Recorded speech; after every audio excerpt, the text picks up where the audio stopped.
Yo creo que esta diapositiva es fundamental y si uno entiende esta diapositiva yo creo que entiende toda la presentación.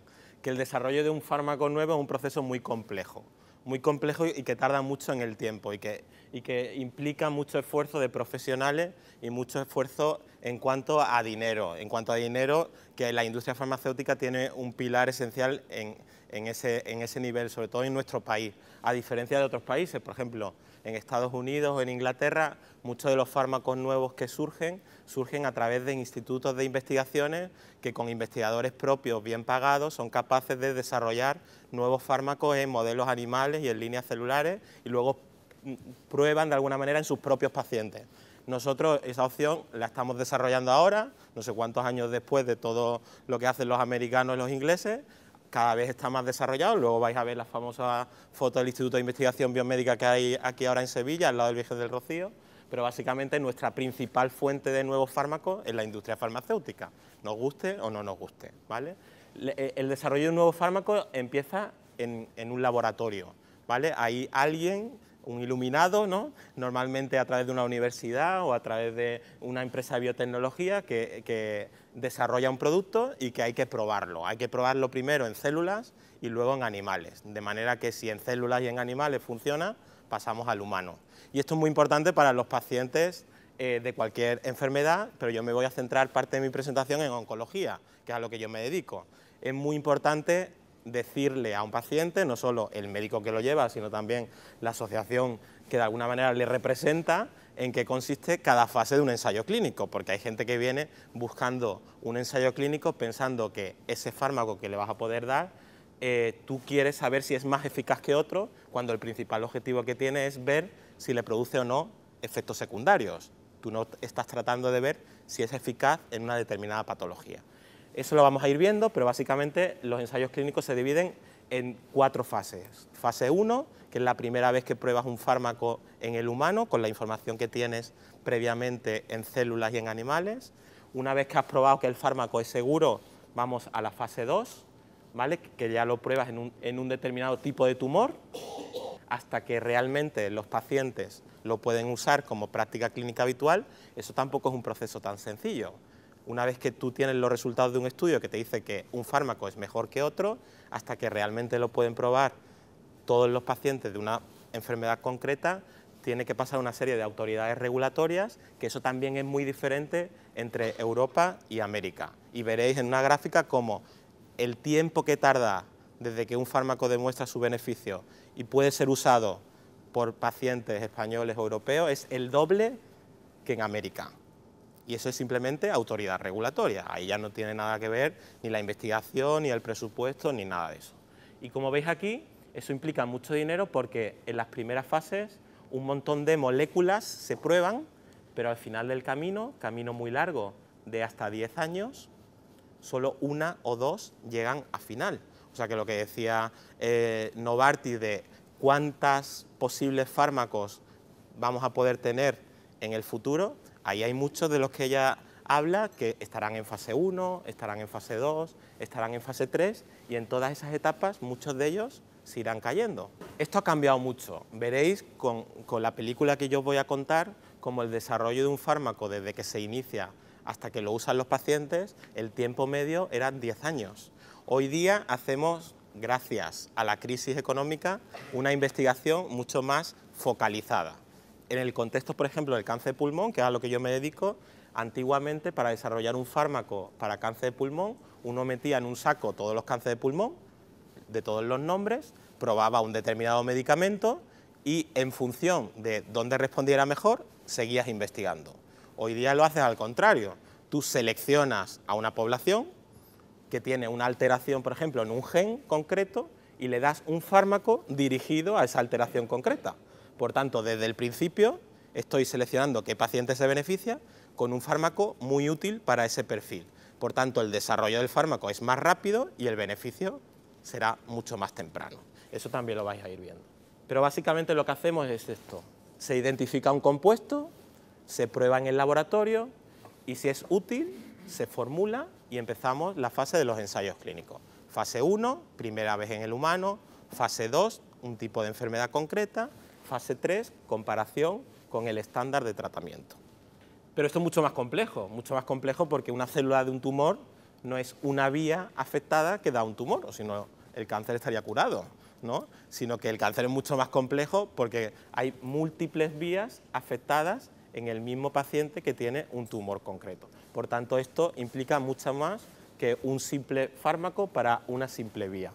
¿Qué fármacos usamos? Pues básicamente lo que pretendemos es usar fármacos útiles que proporcionen eficacia y calidad de vida. Por tanto, tendemos cada vez más al desarrollo de fármacos orales, porque el paciente se lo puede tomar en casa y como la investigación ha cambiado y ya no metemos a todos los pacientes con cáncer en un saco, sino que los seleccionamos, le podemos dar fármacos muy dirigidos con muy pocos riesgos de efectos secundarios.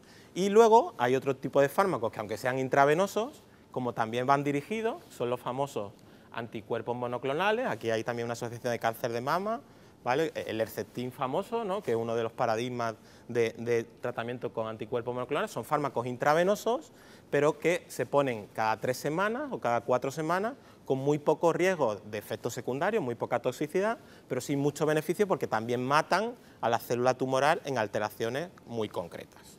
¿Cuántas vías implicadas en el cáncer? Muchísimas. Habéis visto la diapositiva de antes, que básicamente en una misma célula que ha desarrollado un tumor hay un montón de vías alteradas que le pueden afectar. Lo más conocido a nivel social, pues básicamente tenemos que actuar evitando que un tumor invada, que un tumor cree vasos sanguíneos nuevos para que crezca, que un tumor cree las famosas metástasis, ¿no? Que tenga la capacidad de producir metástasis. Y aquí veis una diana, todos estos son nombres de fármacos que se han desarrollado en los últimos 10 años. Y veis cómo, conforme avanzamos a la diana, cuántos se han quedado en el camino.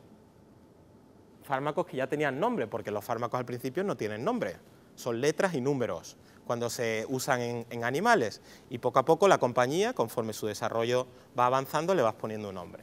Pues aquí veis muchos de los cuales se han quedado en el camino y que inicialmente eran muy prometedores.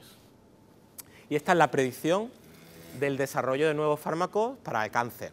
El desarrollo de fármacos para cáncer ha cambiado mucho. Antiguamente lo que teníamos era la quimioterapia y a todo el mundo lo tratábamos con quimioterapia. La quimioterapia no selecciona matar células malignas o matar células benignas, por eso tiene tantos efectos secundarios.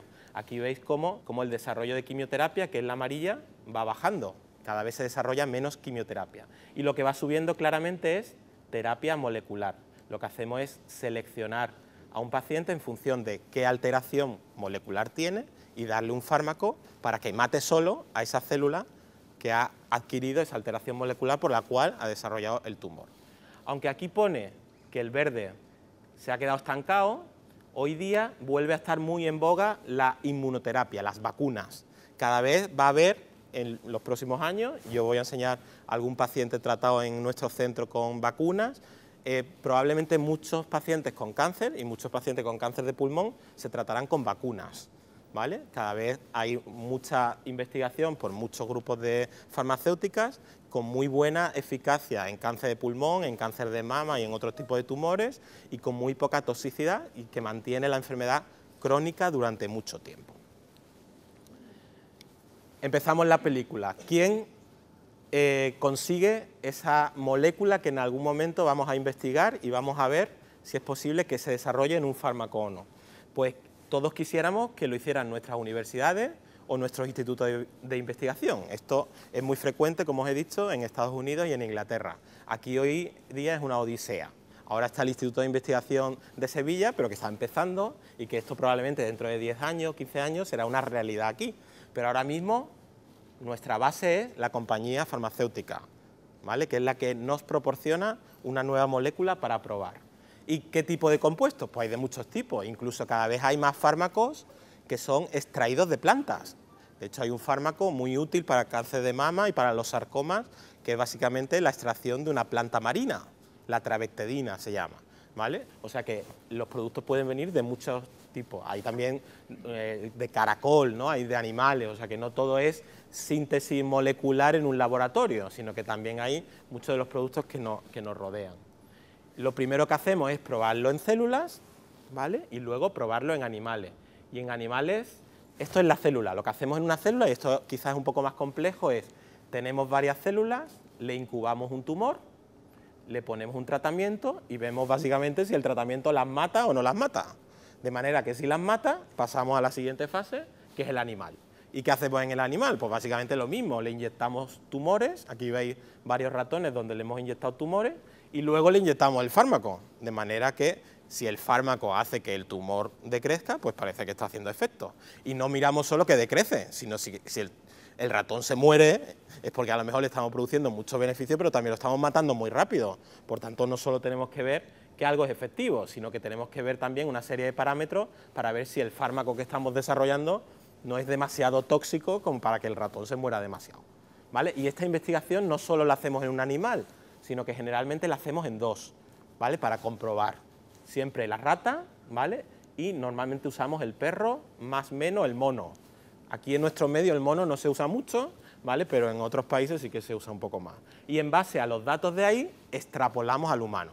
Tenemos la información en el animal, ¿vale? Y decimos, bueno, ¿el animal es igual que el hombre? No, no. ¿La dosis que yo uso en un animal puedo usarla directamente en el humano? No. Pero eso está muy bien establecido. Y la dosis que ha producido una serie de muertes en un porcentaje de células en el ratón, y hay una fórmula que te dice a qué dosis tienes que empezar a usarla en el humano, ¿vale? Pero bueno, estos ya son términos puramente médicos, ¿no? Y vamos a poner un ejemplo, ¿vale? Esto es un fármaco inicialmente que empezó a desarrollar Pfizer, competencia de Novartis, también con mucho potencial en oncología, ¿vale? Y desarrolla o compra en un instituto de investigación americano una molécula que se llama así, SU-11-248, ¿vale? Así se llaman los fármacos al principio. Y empieza a probarla, ¿vale? En líneas celulares y se da cuenta, ¿no?, que el fármaco es muy efectivo para matar a la célula del tumor en todas estas siglas raras. Estas son vías implicadas en el desarrollo de un tumor. Y aquí os he puesto en rojo algo muy importante. Vais a ver cuánto se ha tardado desde que esto se empezó, que se publicó en el 2003, hasta que los pacientes pueden usar este fármaco como práctica clínica habitual. Vosotros iros fijando en la fecha. Pues ese fármaco empiezan a probarlo y parece que en diferentes células es bastante efectivo. Pero diferentes células me refiero a diferentes células. Ahí nadie selecciona nada. Meten líneas de células de cáncer de colon, de cáncer de mama, de cáncer de pulmón y ven si unas disminuyen, si unas crecen, si unas se quedan igual, ¿vale? Todo un cajón desastre, ¿no? Así era la investigación hace 10 años, vamos, no hace tanto tiempo. Y se empieza a desarrollar un ensayo de fase 1. Esto es importante para los pacientes. Un ensayo de fase 1, ¿vale?, que es un ensayo muy codiciado por la industria y muy codiciado por los médicos y por los hospitales, porque da mucho prestigio, ¿vale?, a los hospitales, es la primera vez que tú pruebas un fármaco en el humano. Y como tal, su objetivo no es saber si el fármaco es eficaz, es saber si el fármaco es tolerado por el humano, porque la única información que tú tienes previamente es lo que producen los animales y en las células. Entonces, ¿por qué recalco tanto esto? Porque hay muchos pacientes derivados de muchos sitios que vienen a nuestro hospital, donde hay una unidad de fase 1, en busca de un estudio de este tipo. Y un estudio de este tipo es muy útil para muchas cosas, pero no le podemos decir que el objetivo de este estudio es saber si ese fármaco le va a venir bien para su tumor o no. A lo mejor le viene, o a lo mejor no le viene, pero el objetivo del estudio es saber qué toxicidad se le va a producir. ¿Cómo se hace un estudio de este tipo? Esto es mucho más complejo. Estos estudios son internacionales, normalmente, no se hacen en un único centro. Y se van introduciendo pacientes poco a poco, de 3 a 6 pacientes, de manera que al mismo tiempo en el mundo no hay más de 3 pacientes tratándose con un fármaco a la misma dosis. Por ejemplo, nosotros tenemos estudios abiertos ahora mismo donde un paciente se puede estar tratando en Sevilla, otro en Barcelona y otro en Londres, por ejemplo. De manera que si los 3 pacientes están probando un fármaco a una determinada dosis y no han desarrollado ningún efecto secundario después de 3 o 4 semanas, esa dosis del medicamento se sube y se vuelven a probar otros 3 pacientes esa dosis mayor. De manera que se sigue aumentando la dosis hasta que alguno de los pacientes desarrolla un efecto secundario que te impide continuar. Y una vez que algún paciente desarrolla un efecto secundario que te impide continuar, el estudio se para y la dosis inmediatamente inferior a ese efecto secundario que ha producido es la dosis que van a usar en estudios posteriores. Esto está todo muy regularizado, con muchas letras, muchos nombres, pero para que me entendáis, en eso se basa. Por tanto, el objetivo de un estudio de fase 1 es saber la dosis máxima que tolera un paciente. Y esa dosis va a servir luego para yo usarla en un estudio de fase 2. Bueno, este es el estudio de este fármaco, ¿vale?, que se usó de diferentes maneras y veis aquí en un montón de población muy diversa. Voluntarios sanos, pacientes con leucemia, pacientes con tumores sólidos, y se llegó a la conclusión de que la dosis que impedía continuar, ¿vale?, más adelante era la astenia, el cansancio. Por tanto, se paró a 50 miligramos, tomados 4 semanas sí y 2 semanas de descanso. ¿Veis efectos secundarios que producía? Alteraciones en las uñas, alteraciones en la planta de los pies, pero el efecto secundario que impidió continuar fue el cansancio.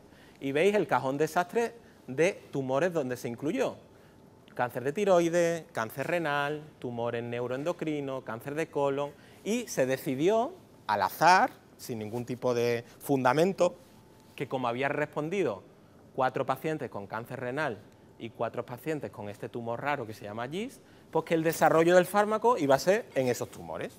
Esa fue la decisión para hacer un estudio de fase 2 en ese tipo de pacientes. ¿Vale? Se hace un estudio de fase 2 y el objetivo de un estudio de fase 2 es elegir un tumor y ver si es eficaz o no. Y también, lógicamente, nos va a proporcionar más datos de toxicidad. En este tipo de estudios tenemos que seleccionar muy bien a la población, tenemos que elegir solo a pacientes con un tumor concreto, porque le vamos a dar un fármaco para ver si es eficaz o no en esa población. Y esto es lo que pasó. Se les seleccionó a población con cáncer renal y se vio que pacientes que ya habían recibido medicación previamente, si le usábamos ese fármaco que ya tenía nombre y que le pusieron sunitinib, eran capaces de responder casi la mitad de ellos. O sea que a 1 de cada 2 pacientes que tú le dabas el medicamento, el tumor se reducía. Estamos en el 2009, 6 años, ¿vale? Y solo estamos en el estudio de fase 2, todavía nos queda un poquito. Y que además esos pacientes vivían 8 meses más de lo que previamente hacían, por tanto parecía bastante útil. Por tanto pasaron al fase 3, y en el fase 3 ¿qué hicieron? Se compararon con el estándar de tratamiento que tenían, esto era cáncer renal, y lo que hicieron es comparar ese fármaco que parecía tan prometedor con lo que antes había, que era esto, 2010, y ver si los pacientes vivían más o no vivían más, y claramente vivían más. Por tanto, a partir del 2011, empezamos en el 2003, este fármaco se usa como tratamiento estándar para los pacientes con cáncer de riñón.